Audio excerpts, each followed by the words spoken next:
Hello everyone, আসসালামু আলাইকুম। কেমন আছেন আপনারা সবাই? আশা করি সবাই ভালো আছেন। আমি টাঙ্গাইল থেকে বলছি সীমা। আপনারা দেখছেন আপনাদের পছন্দের ইউটিউব চ্যানেল সীমা সংসারে আপনাদের সবাইকে স্বাগতম। আবার হাজির হয়ে গেলাম নতুন আরেকটি এপিসোড নিয়ে।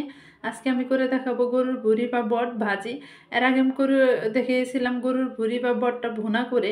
আজকে আমি ভাজি করব, সেটাই আপনাদের সাথে শেয়ার করব। প্রথমে গরুর ভুঁড়িটা আমি হলুদ দিয়ে ভালো মতো সিদ্ধ করে নিয়ে নিছি। একটু সময় নিয়ে হলুদ দিয়ে সিদ্ধ করবেন, যত সিদ্ধ করবেন ততটাই গন্ধ দূর হয়ে যাবে ভুঁড়ির থেকে কিন্তু বীজটা একটা গন্ধ আসে। সিদ্ধ করার পরে কিন্তু আর গন্ধটা থাকবে না। তো তো গরুর ভুঁড়ি বা বটটা আমি ভালো মতো পরিষ্কার করে এইভাবে সিদ্ধ করে নিয়ে নিছি। এখন গরুর ভুঁড়ি বা বটটা আমি ধুয়ে নিব। ধুয়ে তারপর পানিটা ঝরিয়ে নিছি। আর এখন রান্না করার জন্য চুলায় চলে এসেছি। তেলটা গরম হওয়ার সাথে সাথে এখানে আমি দিয়ে দিচ্ছি কিছু পেঁয়াজ কুচি, আর দিয়ে দিচ্ছি সবুজ আর লাল কিছু কাঁচামরিচ। এগুলো আমি একটু তেলে ভাজি ভাজি করে নেব। আর কিছু দিয়ে দিচ্ছি তেজপাতা, সাথে এখন এলাচ দারচিনিও দিয়ে দেব।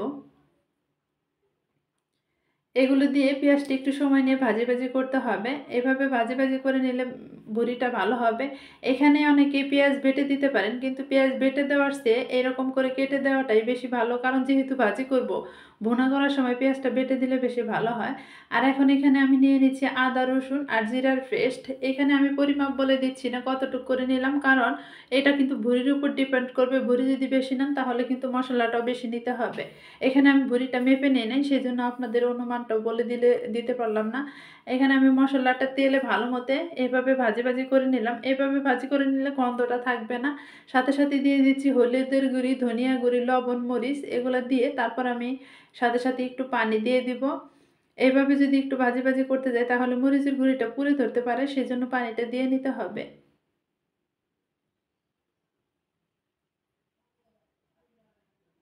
পানিটা দিয়ে মশলাটা ভালো মতো কষিয়ে নিতে হবে। এতে করে মশলার থেকে কাঁচা ফ্লেভারটা থাকবে না, ফ্লেভারটা চলে যাবে।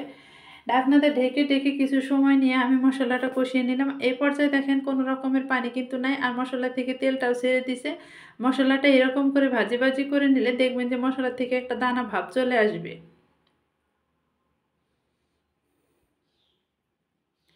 এখন আগে থেকে ধুয়ে রাখা পরিষ্কার করে সেই ভুঁড়িগুলো দিয়ে দিচ্ছি। ভুঁড়িটার পানি অবশ্যই কিন্তু একটা ছাঁকনার সাহায্যে ছেঁকে নেবেন। একটা ছিদ্রযুক্ত ছাঁকনাতে রেখে দিবেন, এতে করে এক্সট্রা পানিটা ঝরে যাবে। এখন আমি এই মশলার সাথে ভুঁড়িটা ভালো মতো নেড়ে চেড়ে মিক্সড করে নিব।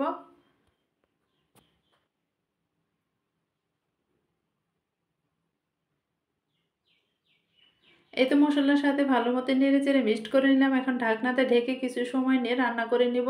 এর ফাঁকে মাঝে মাঝে আমার নেড়ে দিতে হবে, যেহেতু এখানে পানি দেওয়া হয় না, সেই জন্য পুড়ে ধরতে পারে। আর এদিকে দেখেন বুড়ির থেকেও এক্সট্রা পানি যে ছিল সেগুলো উঠে আসছে। এভাবে নেড়ে চেড়ে তারপর আমি কিছুক্ষণ পর পর এভাবে নেড়ে নেব।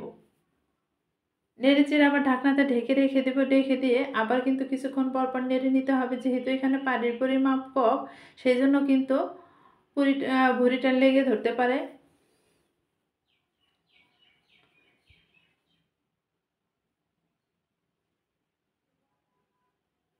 এই তো দেখেন এইভাবে নেড়ে চেড়ে আমি 10 মিনিটের মতো এভাবে নেড়ে চেড়ে কষিয়ে নিছি।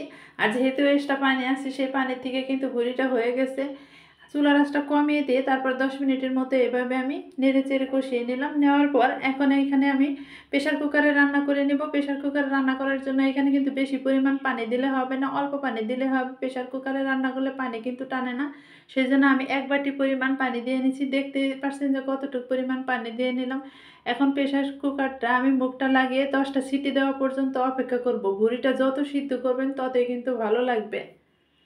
10টা সিটি হয়ে যাওয়ার পর যে পর্যন্ত ঢাকনাটা খুলে না যাবে সে পর্যন্ত আমি অপেক্ষা করব। তো আমার প্রথম সিটিটা কিন্তু দিয়ে দিছে।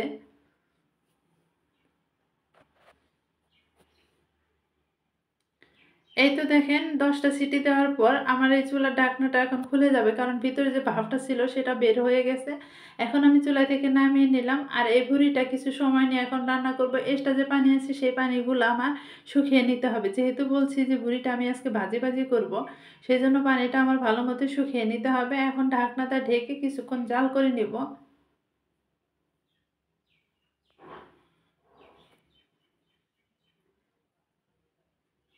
এই তো দেখেন ভুঁড়িতে পানিটা এরকম করে ভেসে উঠছে। এখন আবার নেড়ে নিব। নেড়ে নিয়ে তারপর ভুঁড়িটা কিছুক্ষণ পর পর এইভাবে নেড়ে নিতে হবে, আবার ঢাকনাটা ঢেকে তারপর রান্নাটা করে নিব। অপেক্ষা করব পানিটা শুকিয়ে যাওয়া পর্যন্ত।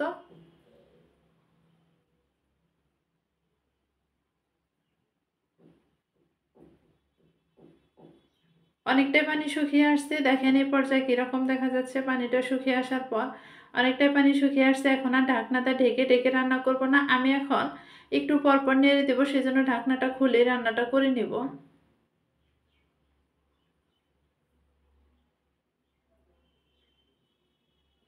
এই তো নেড়ে চেড়ে নিতে নিতে এক পর্যায়ে এরকম কালার চলে এসেছে, আর এরকম হয়েছে চুলার উপরে কালারটা একটু অন্যরকম দেখা যাচ্ছে, কিন্তু চুলা থেকে নামানোর পর কালারটা সুন্দর আসবে, দেখতেই পারবেন আপনারা।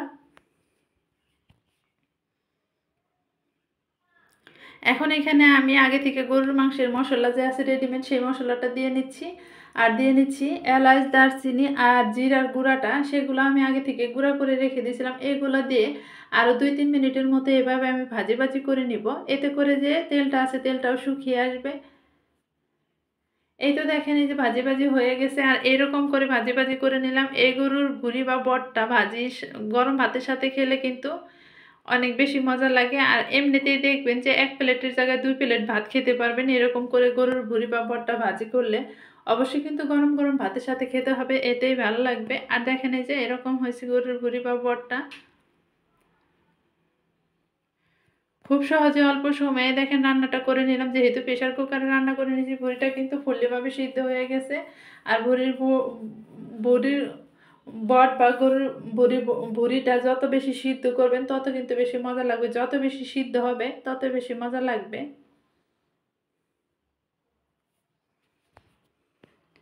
তো কালারটা এরকম আসছে, আর আমি এরকম করে রান্না করে নিছি। ভিডিওটা ভালো লাগলে অবশ্যই কিন্তু সাবস্ক্রাইব করবেন, আমার চ্যানেলের সাথে থাকবেন, আর কমেন্টের মাধ্যমে জানাবেন আজকের গরুর ভুঁড়ি বা বটটা দেখতে কীরকম লাগলো। কাছে এনে একটু দেখিয়ে দিই। আজকের মতো এ পর্যন্তই। আসসালামু আলাইকুম, আল্লাহ হাফেজ।